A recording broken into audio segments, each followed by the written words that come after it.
Someone carjacked his classic Ford. Well, a man ends up in handcuffs after a double robbery chase. Just ahead, the pursuit through the streets and woods after two business robberies. 16 WAPT News continues right now.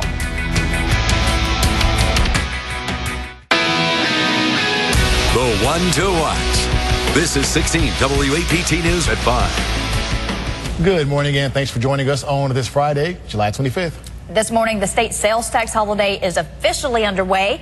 Now, a lot of people use this opportunity for back to school shopping, so we're going to let you know about the items you will not be able to get tax-free. Also happening today, a border meeting at the White House ahead. The idea the president is expected to discuss to confront the border crisis. We have a lot to get to this morning, but first, let's start things off with Anna McWilliams and weather first. Oh, guys, it is a perfect morning, especially in North Mississippi for a late July standard. Straight to live Storm Shield 16 Doppler radar, a clean scan across the area. Over to the weather maps now. Look at these temperatures this morning. 57 degrees in Oxford, 64 in Greenville, 63 degrees in Tupelo. That drier air is beginning to filter into central Mississippi right now, and it will be filtering in throughout the day. So our temperatures right now in the 70s, but that humidity is going to be going down throughout the day today. High temperatures today will be topping out in the lower 90s, but the lower humidity air is going to make it feel very tolerable out there. Very nice for late July standards. High temperature will be around 92 by noon, though. Temperatures will be touching 90. How long does this less humid air last across our area? Plus a chance of showers and thunderstorms in the forecast. The full forecast coming up in just a few minutes. Well, happening right now, the sales tax holiday is in full effect across the entire state. Our Emily Alexander joins us live from the Outlet Mall in Pearl with the details. Emily? The outlets here not open yet, but the sales tax holiday actually kicked off at 12:01 this morning.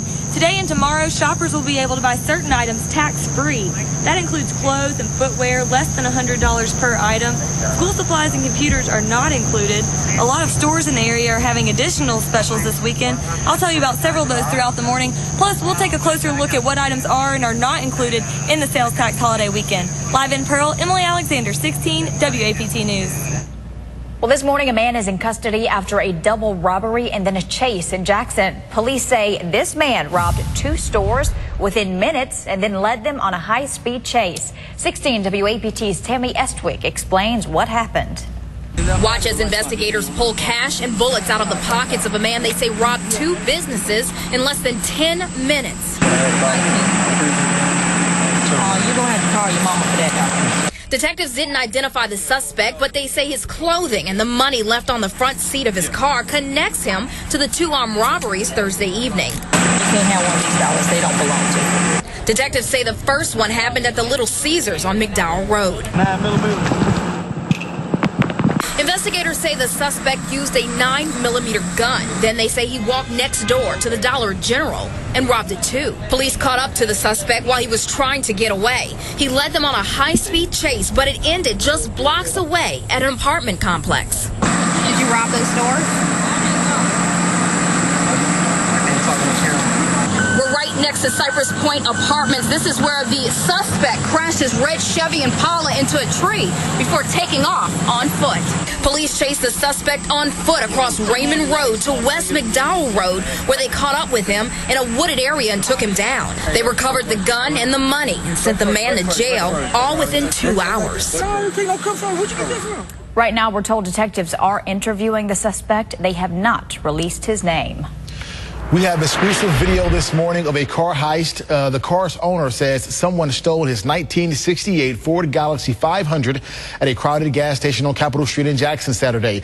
The driver says a man asked to buy the car, but when the owner refused, he said the man threatened to kill him if he didn't get out of the car. The owner got out, ran into the store and called police, but his car was already gone. Well, police are also looking for three men who pistol whipped a man at a convenience store. The store's owner tells us these three men in masks came into his store on Monday night. The men robbed the store and took the owner's cell phone, keys, laptops, and other items. Then they started to attack him. The store's owner describes the terrifying ordeal. Like torturing me, beating me, pushing me around. They just was trying to do, plus they were trying to held me like a hostage and take me to my liquor store to rob that store too. If you have any information that can help police solve these crimes, that we've mentioned to call Crime Stoppers at 601-355-TIPS. Well, crime is one of the concerns Jackson's mayor touched on in his first State of the City address. We know that crime, violent crime in particular, is a key issue and a concern to many of the citizens in our great city. Mayor Tony Yarber also talked about economic development, plus the lack of jail space in last night's address at Thalimar Hall. Now, if you would like to read the mayor's entire State of the City address, just click on this story at WAPT.com. The State Department of Education says it will request $1 million in its 2016 budget. It's to investigate cheating allegations like the one from May in Clarksdale. A department spokesman says the agency currently has no money set aside for these investigations. It signed a contract with a security firm totaling nearly $300,000 to investigate cheating allegations at Clarksdale's Heidelberg Elementary School. This brings us to our Facebook question of the day. Should the state spend $1 million on school cheating investigations? This morning, Felicia says no. Spend $1 million paying teachers to teach our children. Keep on posting your comments on Facebook or Twitter. We're going to read more of them later this morning. Happening today, President Obama is meeting with leaders in Central America to talk about the ongoing border crisis. 16 WAPT's Tara Mershner has a look ahead at today's meeting. Marcus and Keegan, today President Obama meets with the presidents of El Salvador, Guatemala, and Honduras. The focus, the influx of their young people into the U.S. and what to do about it. The meeting comes as the administration considers a pilot program giving refugee status to children from Honduras, one of the world's most violent nations. The drug traffickers are organized as armies. Under the plan, young Hondurans would be screened in their home country for U.S. refugee status. The program could eventually be expanded into other Central American countries. The United States owes it to these countries to work with them to create a situation in which children don't flee the violence. On Capitol Hill, lawmakers seem no closer to a solution of their own. We must pass the president's request, a supplemental bill. President Obama is asking for nearly $4 billion to confront the crisis. Republicans say that won't happen unless the law is changed so Central American kids can be sent back home quickly. An idea the White House seemed to support until a backlash from pro-immigration groups. Now they want billions in new spending with no commitment to actually solving the problem. Mark Lagan from the Council for Foreign Relations says Washington is missing the big picture. Unfortunately, it's become kind of a border security issue. It's a humanitarian calamity, and its core cause is the drug war and violence. And next week, Congress heads out for August recess. It seems unlikely there will be a deal on a border bill in time. In Washington, I'm Tara Mergener, 16 WAPT News. Now, the four presidents and Vice President Joe Biden are set to meet at the White House this afternoon at 1 o'clock.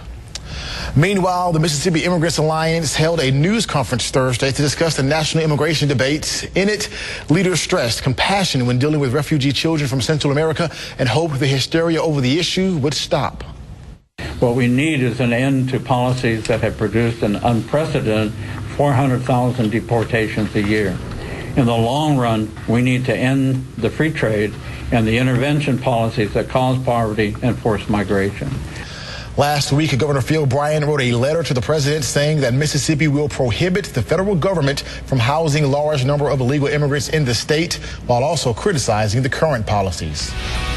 A diver at a golf course pond encounters an alligator, and this wasn't the first time. Just ahead, how his dive for golf balls ended. And also, taking a live look outside on our downtown Jackson Skycam. Good morning, Jackson. What lies in store for us weather-wise this weekend? Adam has your full forecast coming up next. It is 5:09. You're watching 16 at WAPT News.